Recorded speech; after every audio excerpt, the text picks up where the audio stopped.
Bonjour à tous, j'espère que vous allez bien. Aujourd'hui, on se retrouve pour une nouvelle vidéo parfumée qui tombe à pic, j'ai envie de dire, puisque quoi de mieux que ce début du printemps pour parler de la collection Aqua Allegoria de Guerlain. Pour tout vous dire, c'est l'une de mes collections préférées, je pense, dans la parfumerie grand public. Comme vous le savez peut-être ou non, moi je suis une amatrice des eaux fraîches, des eaux délicates, des eaux qui sentent bon les beaux jours et le printemps. Et alors cette gamme d'Aqua Allegoria, c'est vraiment la collection parfaite si vous cherchez un nouveau parfum pour la nouvelle saison avec quelque chose qui sente délicatement bon, ça sent un joli matin de printemps, ça sent des fleurs à peine écloses, ça sent un jus de fruits délicat par exemple, bref. On aura le temps d'en parler dans toute cette vidéo puisque je vais vous montrer les Aqua Allegoria que je possède. J'en possède 6, donc je vais toutes vous les représenter à nouveau puisque j'en ai déjà parlé de certaines dans des précédentes vidéos, comme celle qui s'appelle les 5 pépites à choper chez Sephora. Je vais également vous parler de ma wishlist, ce sont des parfums que je ne possède pas encore, mais qui sont dans ma ligne de mire. Et puis je vais finir par les parfums que je n'aime pas trop, qui sont pas trop qui répondent pas trop à mes goûts personnels, et voilà. Donc tout ça, je pense que ça va faire une revue assez complète de la collection Aqua Allegoria de Guerlain. Pour donner un petit peu de contexte à cette collection, si vous ne connaissez pas la gamme Aqua Allegoria de Guerlain, comme je le disais, c'est la collection d'eau fraîche de la marque Guerlain qui a été lancée en 1999, si je me trompe pas. Au tout début, les fragrances étaient composées par Jean-Paul Guerlain et Mathilde Laurent, qui est désormais la parfumeur de la maison Cartier. Et aujourd'hui, ce sont les actuels parfumeurs de la maison Guerlain qui s'en occupent, et qui sont donc Thierry Vasseur et Delphine Jelk. Historiquement, il y avait un ingrédient fil rouge à toute la collection Aqua Allegoria qui était la bergamote de Calabre. C'était l'ingrédient commun de toutes les créations. Je ne sais plus si c'est vraiment le cas puisque la marque ne le met plus en avant sur son site internet, mais en tout cas, dans pas mal de créations que je vais vous présenter, il y a de la bergamote de Calabre. C'est un agrume qui vient d'Italie et qui a un côté très fusant et très ensoleillé en même temps, bref, c'est une pépite. En tout, il y a une dizaine de références d'Aqua Allegoria actuellement. La marque a l'habitude d'en sortir entre 1 et 3 par an. Elles sont toutes classées selon 3 catégories que sont les floraux éclatants, les agrumes vibrants et les fruités ensoleillés. Et chaque création veut rendre hommage à la nature, puisque aujourd'hui les Aqua Allegoria sont composés à plus de 90% d'ingrédients d'origine naturelle. C'est l'un de leurs nouveaux arguments marketing. Et voilà pour cette intro. Je vais passer tout de suite aux Aqua Allegoria que je possède. Je vais toutes vous les présenter. Et j'espère que ça va vous plaire. Pour vous donner un petit peu de contexte, moi je suis tombée amoureuse des Aqua Allegoria il y a à peu près 10 ans maintenant, puisque c'est l'un des tout premiers parfums que je me suis acheté toute seule, dans le sens où c'était pas quelqu'un qui me l'avait offert ou ma mère qui me prêtait un de ses parfums. Et l'un de mes tout premiers parfums, c'était une Aqua Allegoria qui s'appelait Nerolia Bianca.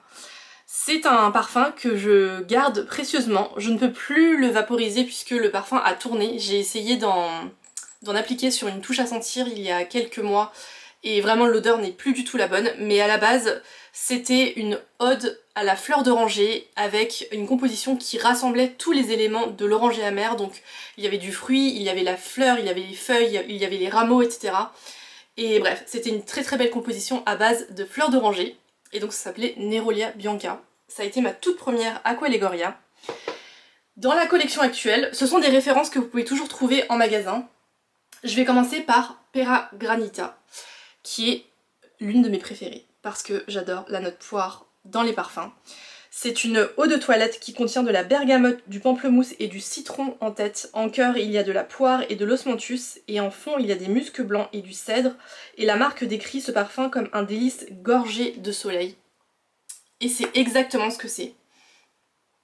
Si vous appréciez les notes de poire, les notes de fleurs un peu délicates et aussi les notes de musc blanc, si vous adorez à la fois la note poire et les notes de propre doudou, il faut aller sentir Pera Granita. C'est un parfum qui est une valeur sûre dans ma collection de parfums, puisque quand je sais pas quoi mettre, que je veux pas forcément d'un parfum qui est un fort caractère et je veux quand même quelque chose qui sente bon et qui sente le propre, je me tourne régulièrement vers Pera Granita, qui est je pense l'un de mes parfums préférés à la poire, même si mon préféré de tous les temps reste Petite Chérie de Goutal Paris. Celui-là figure définitivement dans le top 3. On passe ensuite à un parfum qui est radicalement différent et qui, je pense, est la proposition la plus mixte de toute ma collection. Il s'agit du parfum qui s'appelle Herba Fresca. C'est un parfum que la marque décrit comme une brassée d'herbes fraîches avec du citron et de la bergamote en tête. En cœur, il y a de la menthe et une note thé vert, et en fond, on y retrouve du muguet et du cyclamen. Et celui-là, il sent le propre, mais différemment. Il est très frais. En fait, ça sent comme une promenade au petit matin, dans l'herbe fraîche, qui est encore couverte de rosée, les pieds nus. Et c'est rehaussé d'un bouquet de menthe fraîche qui est assez discret et assez délicat, je dirais. Ça sent pas Hollywood Chewing Gum ou le dentifrice par exemple. C'est une note menthe qui est vraiment très délicate, mais ça apporte un supplément de fraîcheur qui est plus que bienvenu. C'est vraiment très beau.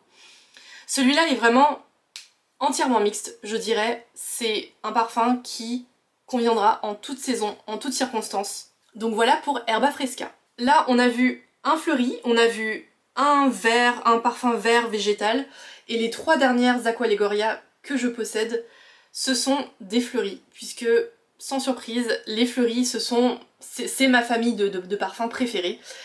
Et pour autant, ce sont des fleuris qui sont assez différents les uns des autres, puisque on a un floral fruité, on a un floral poudré, et on a un floral avec une facette assez mielée. Donc voilà, je vais vous montrer tout ça. À commencer par l'Aqualegoria qui s'appelle Flora Chericia. Ce parfum, c'est l'éclosion d'un accord fleur de cerisier selon la marque. En tête, il y a de la pastèque et de la bergamote. En cœur, il y a de la fleur de cerisier, de la poire et de la rose. Et en fond, on y retrouve des muscs blancs et de la violette.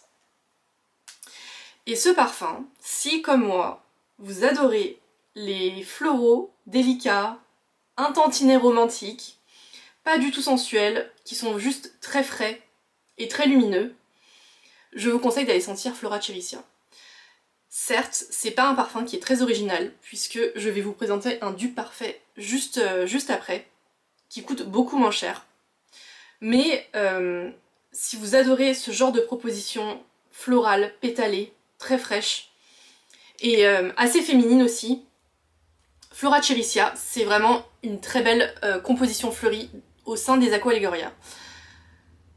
Je sais pas si je vous le recommanderais, puisque comme je vous le disais, j'ai trouvé un dupe quasiment parfait, en tout cas à mon nez, ça vaut ce que ça vaut, qui coûte 1/10 du prix de l'Aqualegoria, puisqu'il s'agit d'un parfum de la marque Adopt. Ce sont des parfums tout petit prix qui coûtent 9,95€ les 30 ml, si je me trompe pas. Et le dupe en question s'appelle Oui Mon Amour. Il se présente comme ceci, si vous voulez aller le sentir en magasin Adopt. C'est l'un de mes parfums préférés chez Adopt. Je vous remettrai en barre d'infos toutes mes vidéos liées à la marque Petit Prix Adopt, parce qu'il y a vraiment des jolies découvertes à faire. Et c'est la preuve qu'on n'a pas besoin de payer un bras et demi pour s'offrir du parfum. Mais bref. Celui-là, c'est l'un de mes parfums préférés. C'est un floral avec une forte dimension aquatique. C'est vraiment très beau, c'est très léger, c'est très délicat, c'est très pétalé. Et vraiment, je trouve qu'il y a beaucoup de similarités entre ces deux parfums. Donc voilà, ça c'est une Aqualegoria avec un très joli flacon qui coûte malheureusement assez cher. Et là, vous avez une proposition qui coûte moins de 10€. Donc voilà. Et avant de vous présenter les parfums qui sont sur ma wishlist, j'avais 2 dernières Aqualegoria à vous présenter. Je vais commencer par celui-là. Il s'agit d'un parfum qui s'appelle Flora Salvagia. Il me semble que c'est une nouveauté de 2021. C'est un parfum qui est assez récent. La marque le décrit comme une étendue de fleurs sauvages avec du melon, de la violette ainsi que des notes aquatiques en tête. En cœur, il y a du jasmin et de la fleur d'oranger. Et en fond, on y retrouve de l'iris et des muscs blancs. Il y a un départ qui est assez frais avec du melon. On sent bien les notes aquatiques qui donnent beaucoup de fraîcheur au parfum. Et tout de suite après, il y a un cœur poudré qui fait son apparition. Et c'est des notes qui sont... Si vous appréciez les notes poudrées, moi je trouve que ça apporte une élégance infinie au parfum. C'est très raffiné, c'est aussi un peu féminin, sans être ni romantique ni sensuel, mais c'est juste vraiment très distingué, je trouve, les notes poudrées. Donc tout ça, ça donne un parfum qui est très équilibré, qui est très élégant, et qui fait très chic en même temps, sans faire d'Adam. Donc voilà, si vous appréciez les notes poudrées, Si vous appréciez par exemple Insolence de Guerlain, cette version-là, alors c'est pas un dupe d'Insolence de Guerlain, mais on retrouve quand même dans ce parfum une note poudrée qui peut faire penser à Insolence de Guerlain, mais en beaucoup plus mesuré je dirais, parce que Insolence de Guerlain c'est quand même un parfum qui est beaucoup plus féminin, je trouve, et celui-là est un petit peu plus discret. De manière générale, les Aqua Allegoria de Guerlain, ce sont des eaux fraîches, donc ce sont pas des parfums qui parlent fort. C'est une qualité pour moi, mais ça vient aussi avec un défaut, c'est la tenue de ces parfums. C'est-à-dire qu'il faut en mettre pas mal pour que ça sente. La tenue est moyennement convaincante, il faudrait en réappliquer idéalement au cours de la journée. Moi je suis pas du genre à mettre un parfum dans mon sac avant d'aller au travail, donc je me réapplique pas du parfum dans la journée. Mais le seul reproche que je peux faire aux Aqua Allegoria de Guerlain, c'est vraiment la tenue des parfums, puisque bon, j'aurais aimé qu'ils soient un petit peu plus persistants dans le temps. Mais bref, tout ça pour dire que si vous appréciez Insolence de Guerlain, et que vous cherchez une version, pas une version, mais en tout cas une interprétation, une variation, un parfum dans la même veine, mais beaucoup plus léger, beaucoup plus frais, allez sentir Flora Salvagia. Et enfin, la dernière Aqua Allegoria que je possède est aussi la plus riche, la plus texturée de toute ma collection.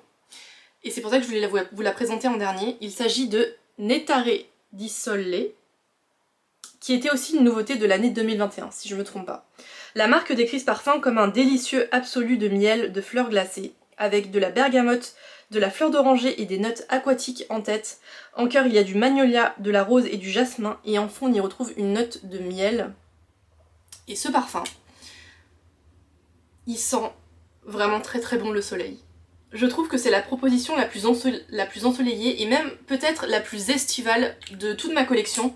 Autant que tous les parfums que je vous ai présentés précédemment font penser à l'imaginaire du printemps, celui-là je trouve qu'il tire un petit peu vers l'été, dans le sens où il est ensoleillé et lumineux, mais c'est un parfum qui sent un peu chaud, la chaleur. Je sais pas si c'est clair ce que je dis, mais je trouve que ça commence à sentir bon l'été avec Nettare di Sole. Il y a un côté fleuri qui est vraiment très joli, mais aussi des notes aquatiques qui, je sais pas comment me l'expliquer, mais donnent l'eau à la bouche. C'est un parfum qui n'est absolument pas gourmand, absolument pas sucré, il est légèrement mielé puisqu'il a des notes de miel dans le fond, dans les notes de fond, mais c'est un parfum qui donne l'eau à la bouche. Et voilà, ça sent très bon l'été avec Nettare di Sole. Ensuite, je voulais vous parler de deux Aqua Allegoria que je ne possède pas encore, mais que j'ai senti à plusieurs reprises déjà chez Sephora, et à chaque fois que je les sens, je me dis c'est vraiment un parfum qui sent très bon et qui me plaît beaucoup, donc voilà, ça ouvrira peut-être la voie à un prochain achat, mais je voulais vous présenter deux Aqua Allegoria qui valent vraiment le coup d'œil, à commencer par Mandarine Basilic, que la marque décrit comme une gaieté énergisante et raffinée. Dedans il y a de la mandarine, de la clémentine et du thé vert. En cœur, il y a du basilic et de la camomille, et en fond on y retrouve du bois de santal et de l'ambre.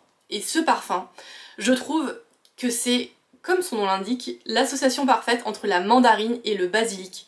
Ce sont deux aliments qui sont vraiment très frais, qui sentent vraiment très bon la nature, c'est vraiment des produits bruts qui sentent très bon. Vous avez le côté vraiment très fusant de la mandarine, vous avez le côté très frais, très vert du basilic.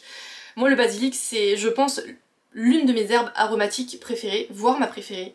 D'ailleurs c'est bientôt la saison des tomates mozza, basilic, bref, j'ai trop hâte d'être pas en été, mais j'ai hâte qu'il fasse un petit peu plus chaud et un petit peu plus beau.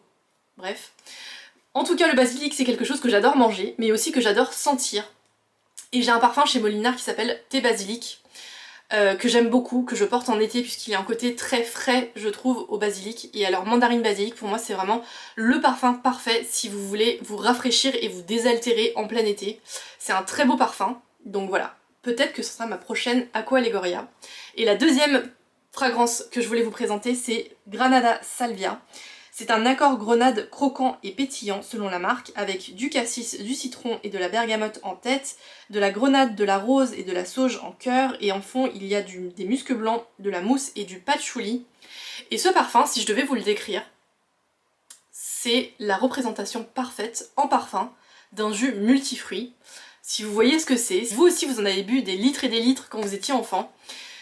C'est un peu une Madeleine de Proust pour moi parce que je pense que j'ai été biberonnée au jus multifruits. C'est un cocktail de fruits hyper vitaminé, c'est très joyeux, c'est fruité mais sans être sucré ni trop gourmand. C'est un petit peu exotique aussi, bref.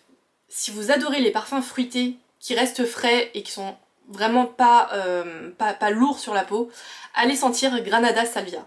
Et avant de clore la vidéo, je voulais mentionner rapidement d'autres Aqua Legoria qui pourraient vous plaire. Donc je voulais quand même vous les présenter très rapidement. Il y a Rosa Rossa qui fait partie d'une... c'est une nouveauté qui n'est pas très vieille. Est-ce que c'est français ce que je viens de dire? C'est un parfum qui n'est pas très vieux. Il est sorti, il me semble, il y a 3 ans à peu près. Et quand j'ai lu la description du parfum, je me suis dit ce parfum il est fait pour moi. Rosa Rossa, c'est de la rose, du litchi et du cassis. Et alors moi les floraux fruités, je pense que je suis une très bonne cliente. Et quand je l'ai senti, je l'ai trouvé vraiment très fade et très décevant dans le sens où on sent très fort la rose et absolument pas la facette litchi de la rose. On sent très peu le cassis, je trouve. Donc voilà, ça fait un parfum qui est à mon goût assez transparent et du coup assez fade. Et donc voilà, je trouve ça dommage puisque la proposition de base était vraiment très jolie et très prometteuse. Et ça en fait un parfum qui, pour moi, ne mérite pas le coup d'œil. Le deuxième parfum dont je voulais vous parler, c'est Nerolia Vétiver. Ça, c'est une nouveauté de l'année 2022, de l'an dernier, si je me trompe pas. Alors, dans le nom, il y a Neroli, et je me suis dit, un parfum à base de fleurs d'oranger, évidemment, il fallait que j'aille le sentir. L'ouverture est très belle, ça sent la fleur d'oranger, vraiment très ronde, ça sent un petit peu la pâtisserie orientale, sans être trop sucré bien sûr. Mais après il y a la note figue qui prend le pas, et ensuite la note vétiver. Et la note figue et la note vétiver ce sont des notes qui ne me plaisent vraiment pas. En revanche, si vous appréciez les floraux fruités à base de figue et que vous aimez la note vétiver, si vous n'êtes pas contre un boisé également, allez sentir Nerolia Vétiver, ça pourrait vous plaire. Moi j'ai apprécié l'ouverture et toute l'évolution ne m'a pas plu après, donc voilà, c'est pas un parfum qui est fait pour moi. Tout à l'heure, je suis allée sentir Orange Soleilla, qui est un parfum qui est assez ancien je crois, qui est à base d'orange. C'est une proposition qui est vraiment très acidulée, très estée, et qui est très belle au final. Mais dans la même veine, je connais et possède un parfum qui coûte un petit peu moins cher, et qui est Pomelo Paradis, de la marque Atelier Cologne. C'est une marque de niche que j'aime beaucoup. Je vous remettrai une vidéo en barre d'infos où je vous présentais tous mes parfums de la marque Atelier Cologne. Si vous appréciez les colognes, les parfums qui sont frais, qui sont vitaminés, qui sont joyeux, un petit peu dans la même veine que les Aqua Legoria, vous devriez apprécier Atelier Cologne. Et dans cette marque, il y a un parfum qui s'appelle Pomelo Paradis. Ce n'est pas un dupe, mais il y a beaucoup de similarités entre Pomelo Paradis et Orange Soleilla de Guerlain, dans le sens où ce sont deux parfums qui sont très estés, très acidulés. Ça sent clairement un agrume qu'on presse comme ça et où on sent le jus s'échapper de la chair, ça sent ça. Donc voilà, si vous aimez les odeurs un peu à l'état brut des agrumes, allez sentir Orange Soleilla, et en moins cher, en un peu moins cher et en tout aussi joli, il y a Pomelo Paradis d'Atelier Cologne. Et voilà pour ma revue assez complète, je dirais, des Aqua Legoria de Guerlain. J'espère que cette vidéo vous aura plu. Si c'est le cas, n'hésitez pas à la liker et à vous abonner. Et bien sûr, dites-moi en commentaire si vous connaissez déjà la gamme Aqua Legoria, si vous en possédez certaines. Dites-moi quelles sont également vos préférées. Je serai ravie d'échanger avec vous comme d'habitude. Quant à moi, je vous retrouve dimanche prochain avec une vidéo lifestyle, je dirais. Merci d'avoir regardé cette vidéo et à bientôt.